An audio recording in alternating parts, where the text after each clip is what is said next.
Welcome to this episode of Athletic Training Chat. Before we get into this episode with a longtime listener and supporter of the podcast, Ed, which we really appreciate him being on this, we just wanted to shout out to everybody in these crazy times of COVID, see how everybody's doing, offer an outlet if you want to get on a podcast and talk about it, or just talk through anything athletic training. We'd be happy to have you, or just have that conversation. So feel free to reach out to us on social media or at ATC at athletictrainingchat.com. Crazy times, but we will get through them. We'll get them figured out. I know with sports being canceled in a lot of areas, there's some anxiety, but all in all, we'll get through it. Everything will come out on the other end.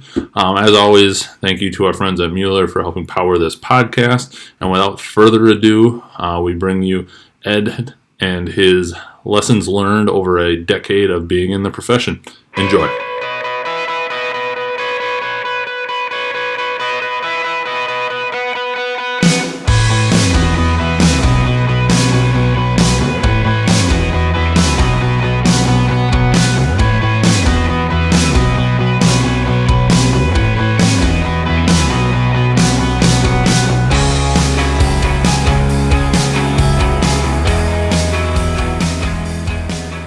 Episode of Athletic Training Chat. We are on with Ed Wozniakewicz. Rehearsed that multiple times, but we got it pretty good, I think. He's an athletic trainer at Castleton University, a Division III school, and really this conversation is going to be about kind of lessons learned over the past 10 years as Ed has just finished up his 10th year as a certified athletic trainer. And before I keep going, I will turn it over to Ed to kind of fill in his background on how he got to where he is now, and then we'll jump in and learn some lessons from the past decade. Yeah, so like Joel said, I just finished up my 10th year. I first got into athletic training in high school. I had two athletic trainers, fortunately. And then so they got me really interested. I did a senior work study with them during the winter before baseball season. And then I went to Endicott College in Beverly, Mass, got my bachelor's in athletic training. And then right after there, I applied to one grad school, got in. It was either not the smartest plan, but it was a all in or just start working. So that's fair. I luckily got in there, and I went to Springfield College in Springfield, Mass. Very nice. My first year, I wasn't able to get a GA ship, but sorry, my wife might be coming in to change our son. You're all good. We can edit as we need to. That's fine. So I wasn't a GA my first year, but I worked at my high school, which is a private prep school, Deerfield Academy, part-time.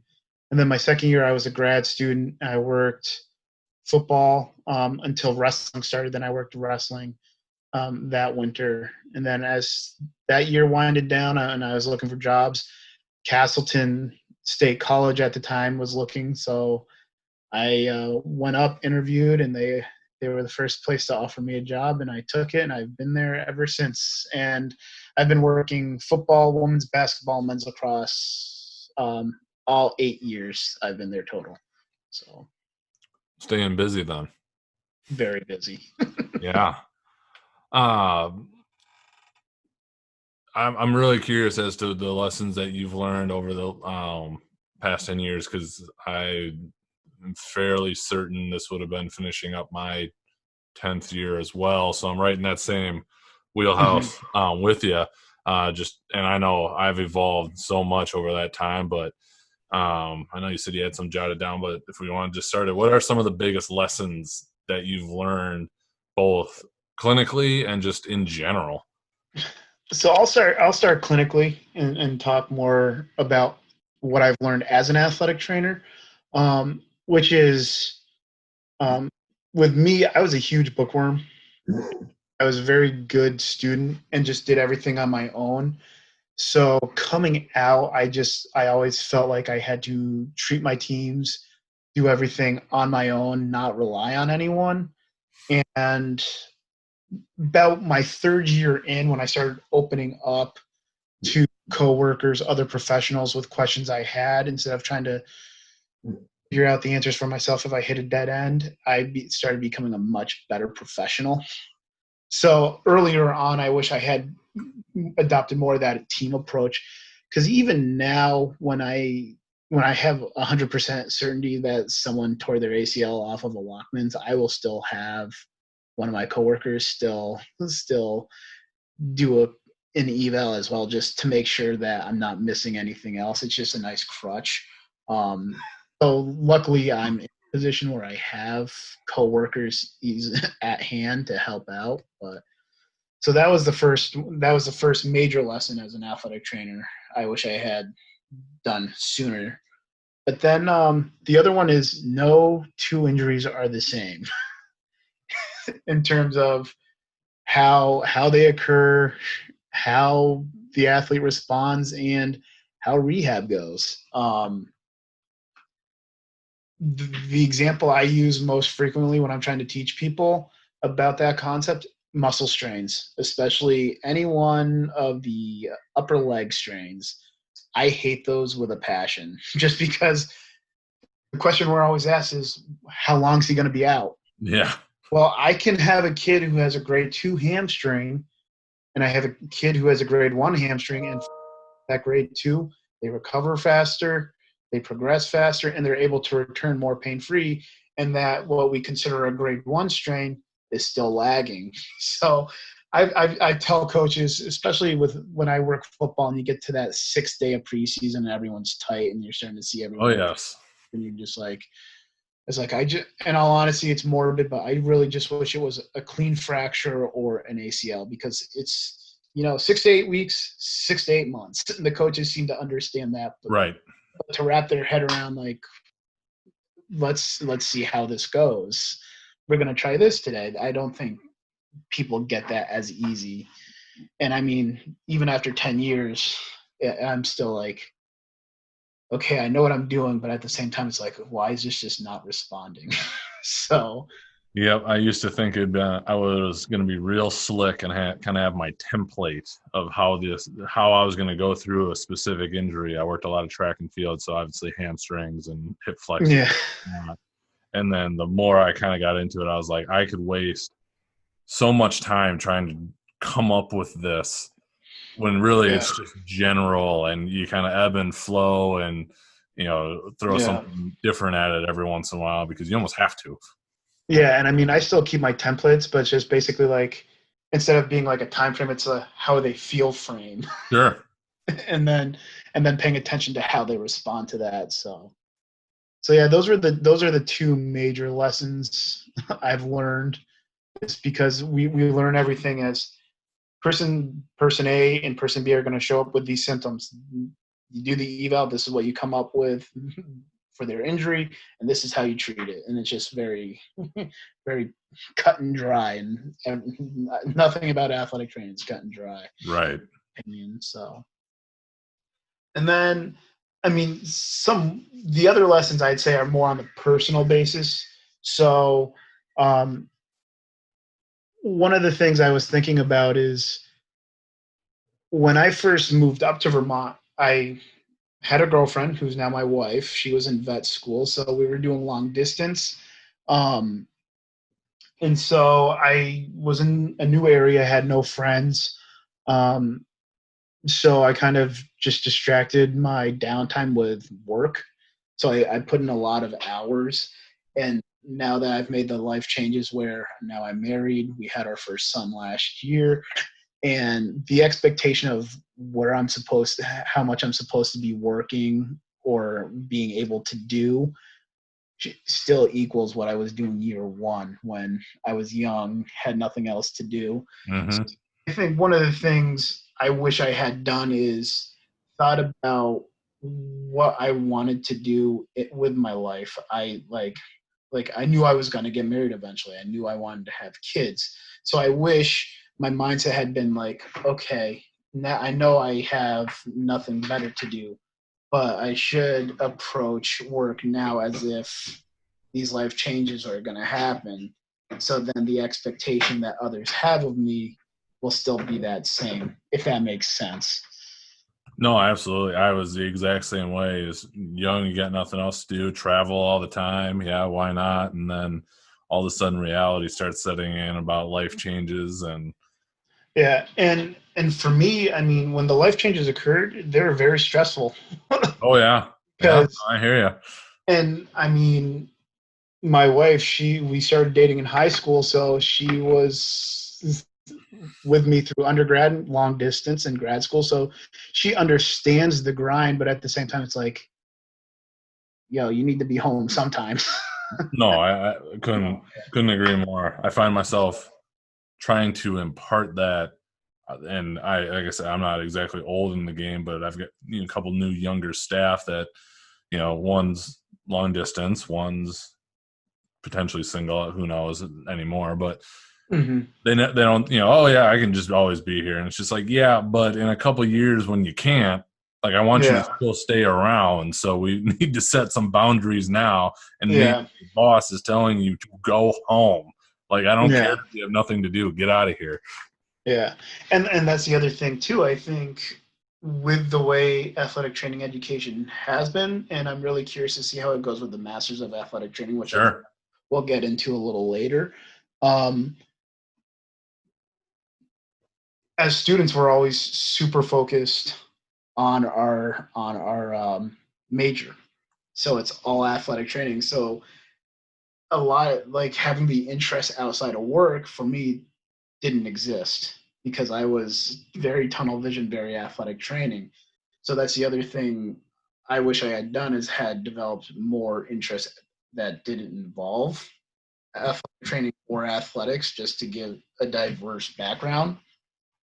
And then that would have helped me like step outside, have a social life. So Right. I was a young professional. If I wasn't at work, I had something else I could focus on. Which for me, my first few years, I played pickup hockey on Nice. nights, and then people got older, not enough interest, so we don't do that as much. But yeah, so and then with that, just setting boundaries. I think as young athletic trainers, it's very easy for some coaches, and I'm generalizing, but the older coaches tend to know who's young, who's not, what they can get. And probably because they've seen a lifespan of an athletic trainer that they know, hey, someone young is going to try and prove themselves and Yep. they'll do whatever they think they need to do because I mean, when I first started out, I was going to make person A better and I was going to work my ass off to get them better. And if it took 7 days for me to be in the office to work with that person, I was going to do it. So, so making sure you don't set yourself up for that staleness and potential burnout down the road. So many things that sound so familiar. Yeah. One question I had on here, and it wasn't anything specific you had, but I'm curious about it. You mentioned you were kind of a bookworm, and I'm guessing probably stay up pretty good on research and everything now. Um, I've had people, with the evidence-based practice movement where it's just, well, if it's not in evidence, then it's not really a thing. And I've had that evolve for myself over the last couple of years because even I railed back against that. Not I read plenty of the research, but it can be just as confusing as it can be helping. Um, Thoughts on So, that? so I I don't read as much research as I should. I pretty much rely on the position statements from the NATA. That's fair. Um, because I mean, with evidence based, I mean, I think it's phenomenal. The concept when it's used correctly is great. Um, Especially like when you think of the research that's been done with exertional heat illness, Yep. a lot of that stuff has set the gold standard, and those are what our position statements are based off of. So there's that, but I think there's just so much research that contradicts each other, and then to be able to apply it might not always be practical because we don't have not everyone has state of the art or unlimited budgets to be Right. able to do certain things. But I'm definitely not one of those that, well, I do this and it works for my athletes, so that's good enough. I have started asking myself more, why am I doing this? Absolutely. And the big one that came up is ice. Yeah. Like, and I mean, I haven't done enough of my own research with that, but basically with just some conversations, I have significantly decreased how much I have used in the past year. Yep. So yeah, like I said, I don't do it nearly enough. I fully understand its importance, but still am critical at times.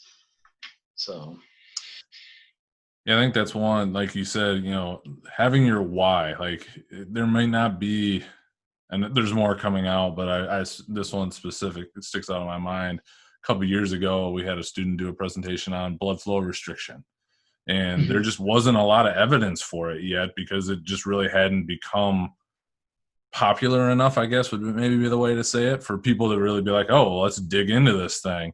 Yeah. And so people are just like, oh, I'll just dismiss it. Yet now it seems as if it's kind of maybe the thing that more people are picking up on. Well, if you can explain why you're doing it and you're seeing the results and the athletes loving it, to me, like, especially in our case, because we're not billing, and getting reimbursed, we have a little more freedom in what we can do instead of kind of the tried and true. But I think that's so important, to just take all facets of that into what we do. yeah, and I know nothing of blood flow Yeah, restriction. I need to get into it more because all my Yeah, staff wants to do it, and I feel like I'm kind of the bottleneck right now because I get to be the one that buys it. So yeah, need to get on. I need to get on board and at least have a general idea of what's going on. yeah. Um,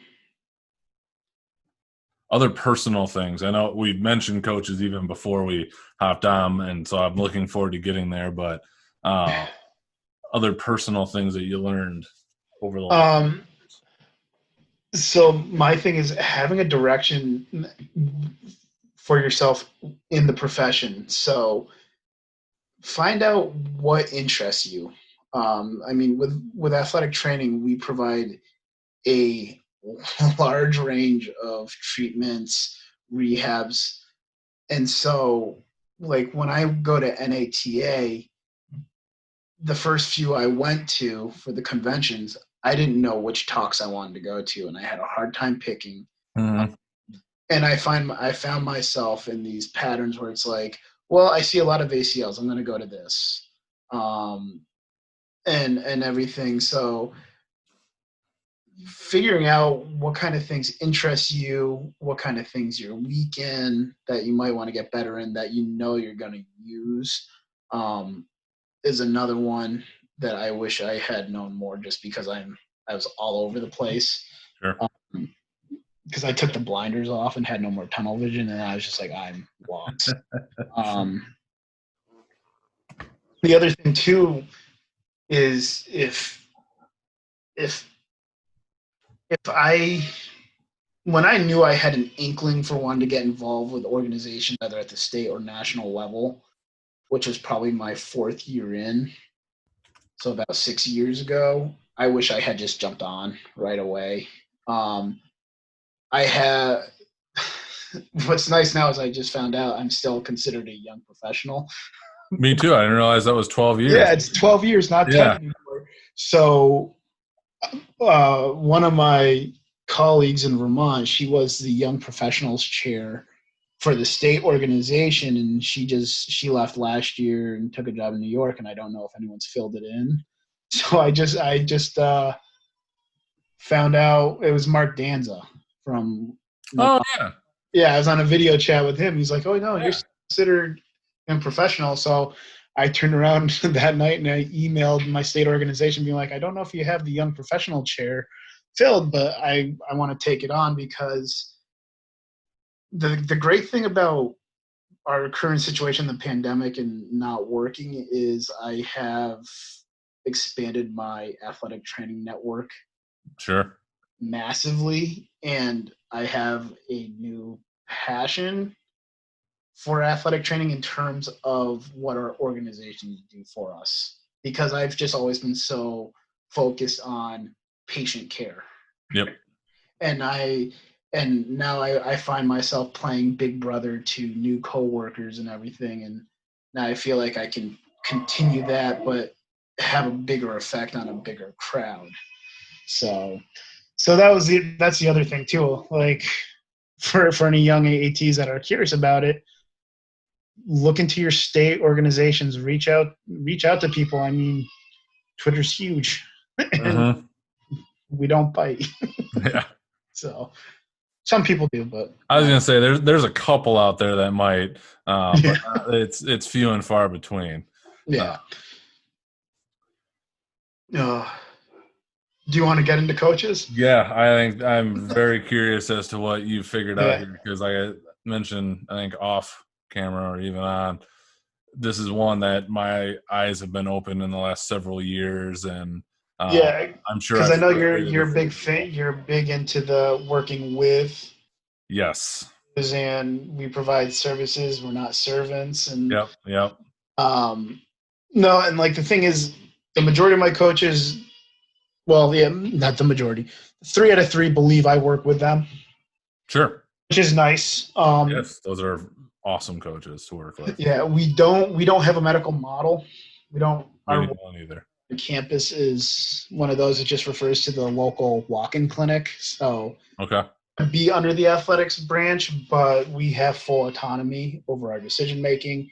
And if we were to have an issue, our administration is phenomenal and will support. Awesome. Because, I mean, with me, the best thing I did with all my coaches is like, look, I like winning just as much as you guys do. So I'm never gonna make a decision that is gonna put you at a position where you won't win.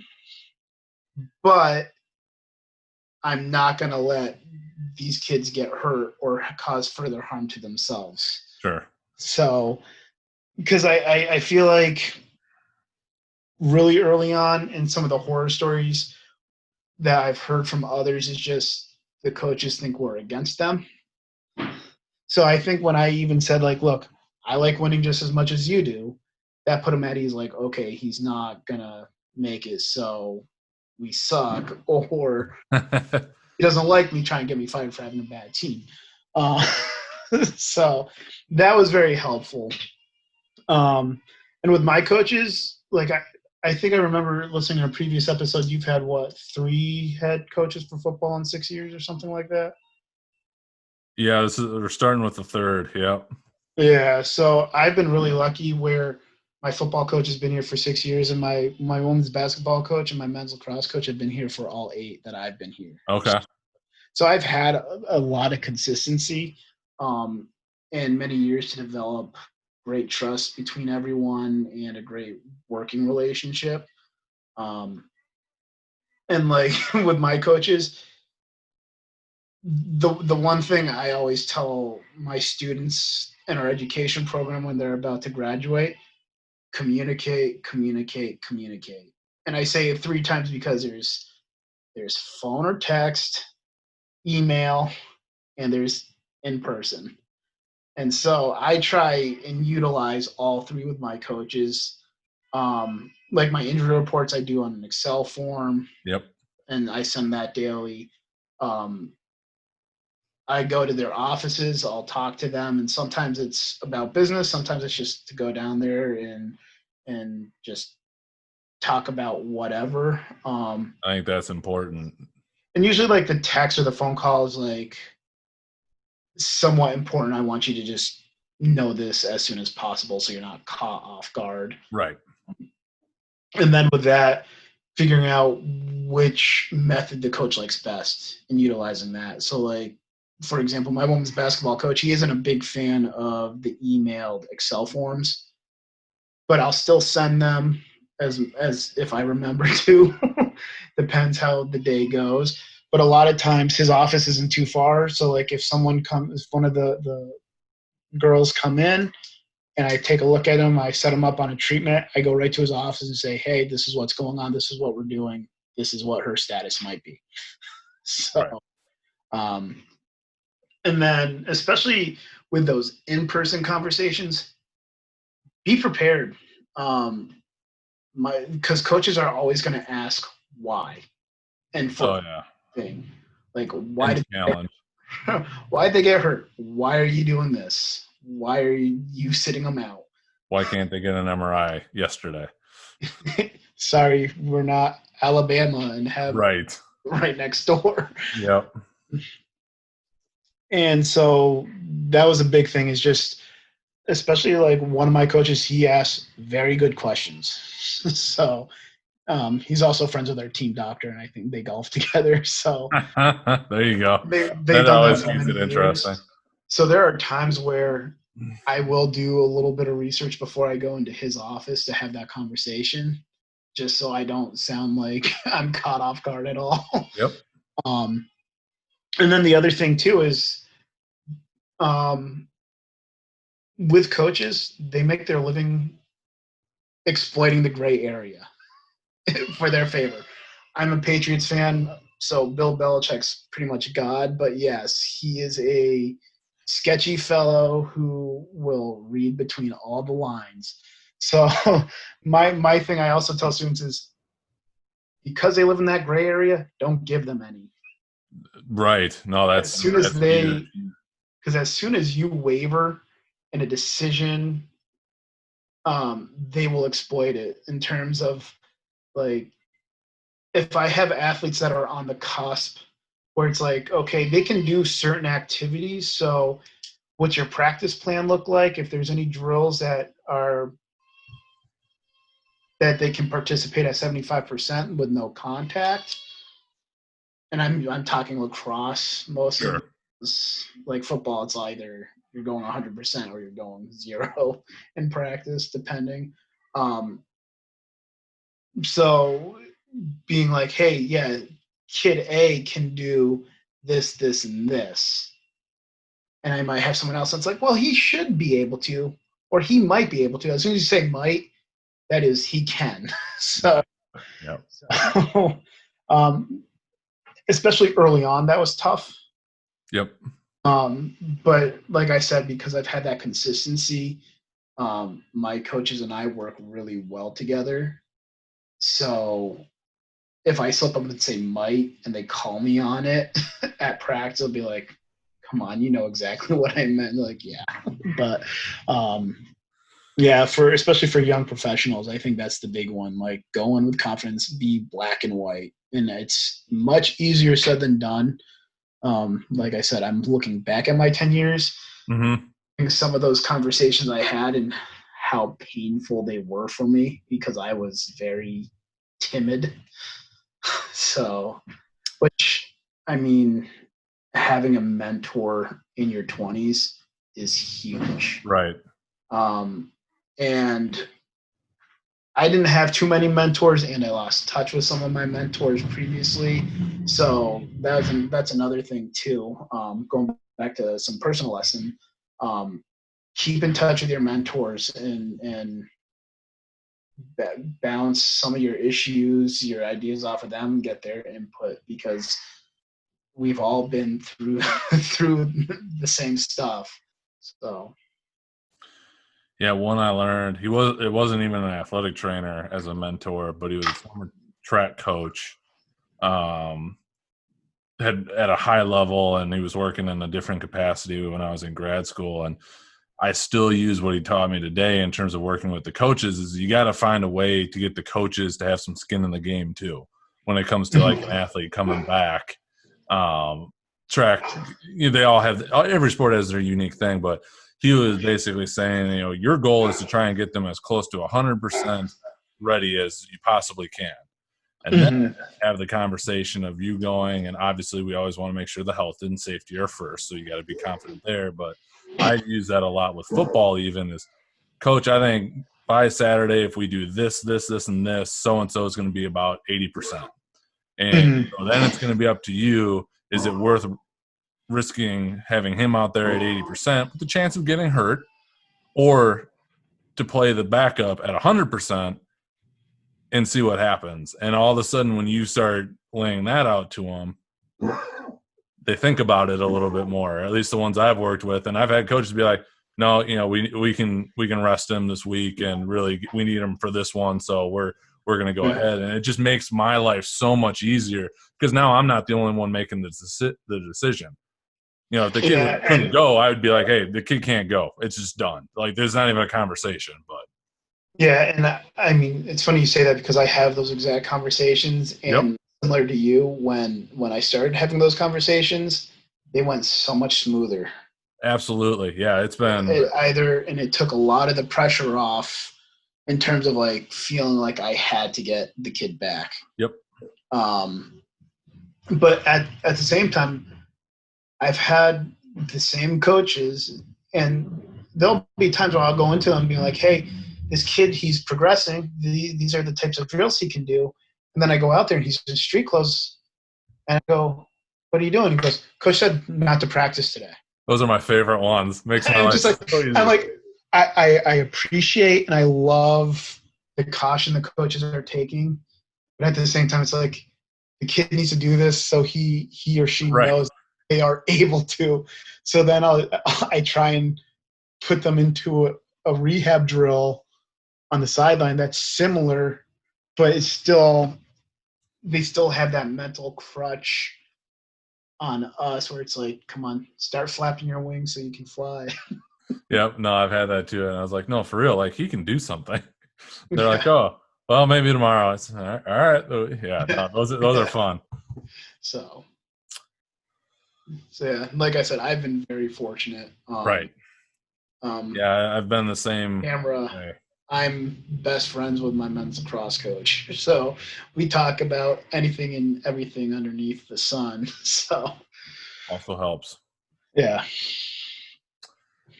So any other lessons from the last 10 years that we haven't covered that you'd like to?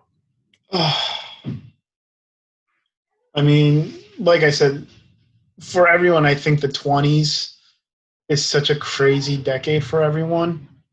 I can't remember everything that happened. And you do. It's just constant growth. Like I said, you're coming straight out of school. You can't anticipate what life changes you're going to go through. So, no, I don't have any more lessons to share, but I've got, I think, 6 or 7 really good ones written down that we'll put in the show notes when we get this out. So I think that's solid. Yeah. So we'll move on to the ATChat questions. I love the ATChat 5. Perfect. Where do you see athletic training going in the next 5 to 10 years? So I've been thinking about this one a lot. When the announcement for the MAT programs to start, I was against it. Okay. Against it. I just thought trying to cram the education in.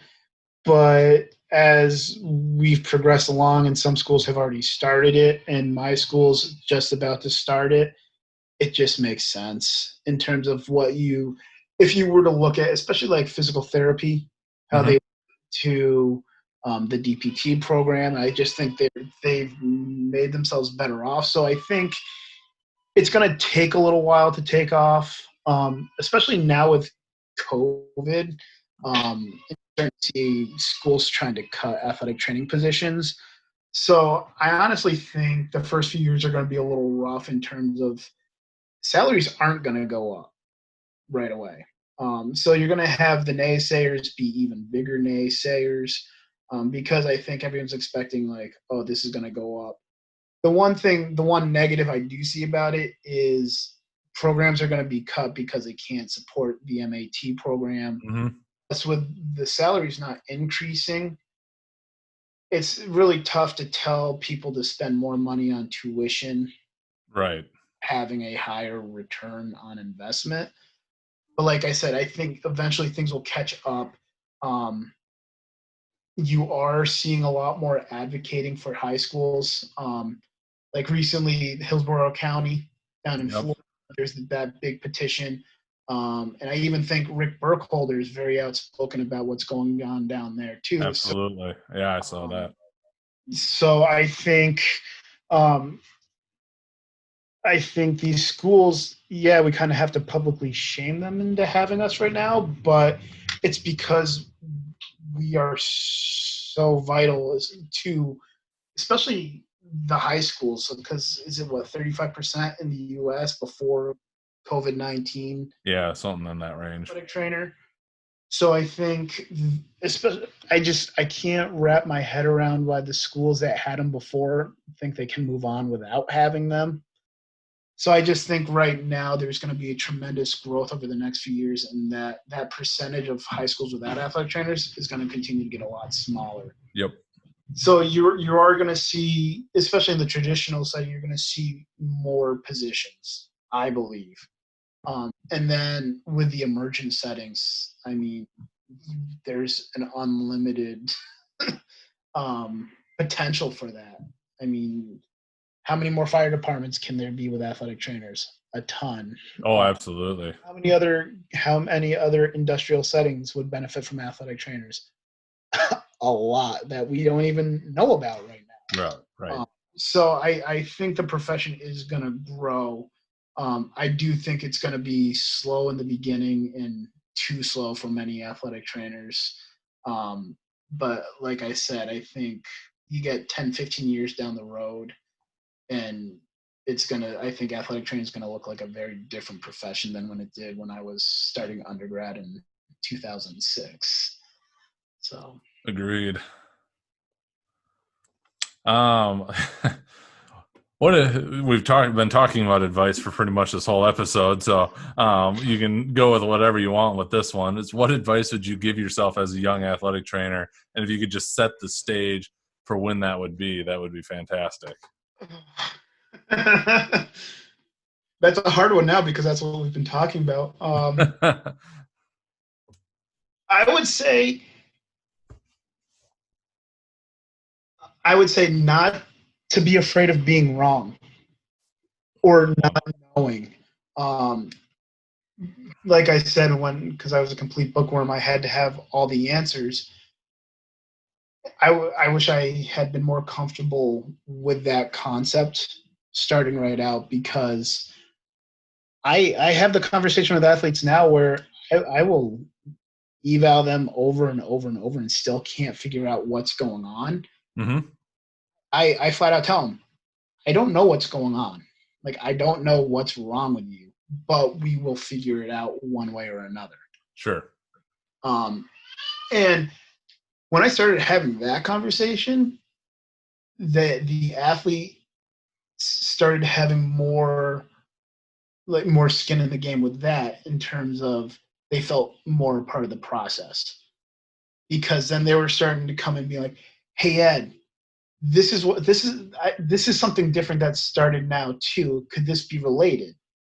And we're just like, I don't know, but we can look into it. And there have been times where that teamwork with the athlete has helped in figuring out what's going on. Yeah. Well, that makes sense. Maybe you've kind of answered this one already too, but what has been the most influential resource you have found in your career so far? So I know everyone says they're mentors. Lots of people do. But the number one resource, my experiences. Ooh, I think that's the first time I've heard that. Because my thing is, from every event I've had as an athletic trainer, I've always tried to think of what happened, how did I respond, how did my response affect those others in the situation, and what happened due to it. So I would put my experiences as the biggest influence, and then I have to say AT Twitter. I haven't been on Twitter terribly long, probably just around a year now. But like I said, my working through AT Twitter has been awesome. Like, I got to have a video chat with a group with both Katie Walsh Flanagan, Flanagan Walsh, and Kathy Deeringer, which I had never talked to an NATA president before. Right. Um, and I mean, like everything else, I mean, Twitter is so big. Being able to know what to ask, how to ask, when to ask. We don't want Towelgate again. But I've gotten so many answers and ideas from people that I've met through Twitter. So I would say that that's been a big one. I would agree there. If you could change or eliminate one thing, could be a modality, a common practice, a mindset, or something else that you choose in the field of athletic training, what would it be? So I'm stealing this one from Nikki Harris at youngprof _AT on Twitter. She's just a badass. She's awesome. But a few weeks ago, she tweeted, "Stop expecting CEU for every educational system you attend. Mm. Not the credit, it's about learning and development." And at that point, because there's so much free CEUs out there for athletic trainers because we had nothing else going on with COVID, and there probably was something that didn't offer it, so people weren't doing it. But I read that, and it just sparked something in me where it's like, I've been thinking about it all wrong. And like she also added on a second point, which is don't be random, focus on weaknesses and improve in those areas.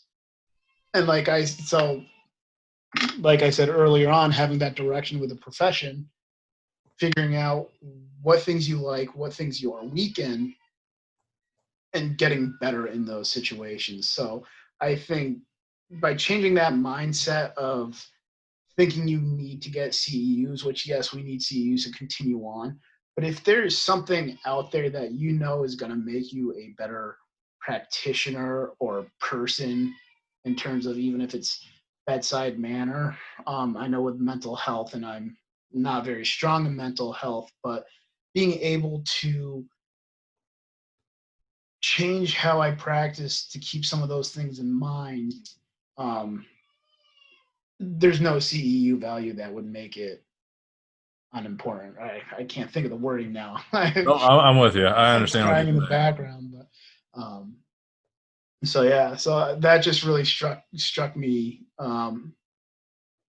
profoundly, and it's amazing because like otherwise before that I'd been like, ice, stim, that type of stuff, cookie Right. which have been beaten with it's beating the dead horse with those. So yeah, I'm completely stealing hers. So if she ever comes on ATChat at some point and she goes to say that, you can be like, Ed stole it.